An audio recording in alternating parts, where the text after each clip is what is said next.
Қайырлы күн қыздар, осындай күтірлік болып шығатын дәмді вафли дайындаймыз. Ең алдымен менің каналыма тіркеліп, лайк басып, қоңырау басып қойды ұмытпаңыздар. Бізге ол үшін май, жұмыртқа, қант және ұн қажет болады. Ең алдымен бөлме температурасындағы майымыздың үстіне қантымызды салып, миксермен айналдырамыз. Қантымызды шетінен салып отырып, майымызды жақсылап араластырамыз.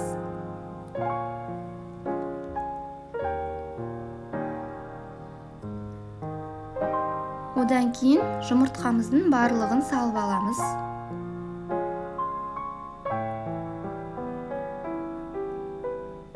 Және жақсылап миксермен айналдырамыз.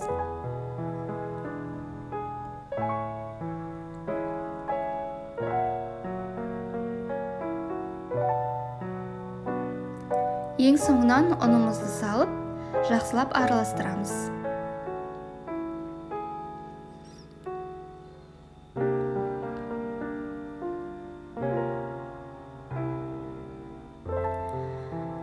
Және мен осындай корица қостым. Егер сіздерге ұнаса, қоссаңыздар болады. Дәмін шығарып, ерекше етеді. Енді вафлемізді пісіретін вафельницамызды дайындаймыз. Ең бірінші пісірген кезде мен бетіне май жағып аламын.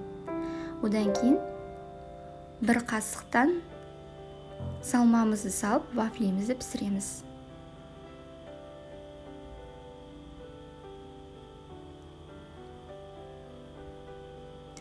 Ол сіздің вафельницаңыздың көлеміне қарай 1-1,5-2 қасықтан салсаңыз болады.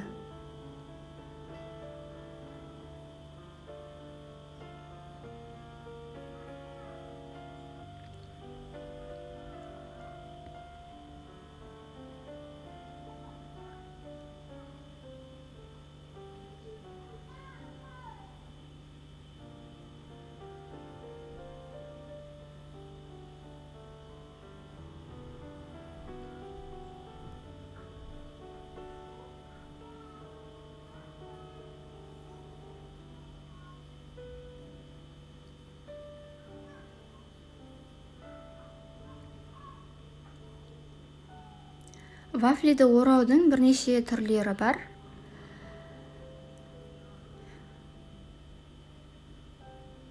Мен осылайынан етіп орап шықтым. Мінекей қыздар, біздің вафлеміз дайын болды. Сіздер де жасап көріңіздер. Өте жеңіл және дәмді болып шығады. Астарыңыз дәмді болсын. Сондай-ақ менің каналыма тіркеліп, лайк басып, қоңырау белгісін басып қойыңыздар.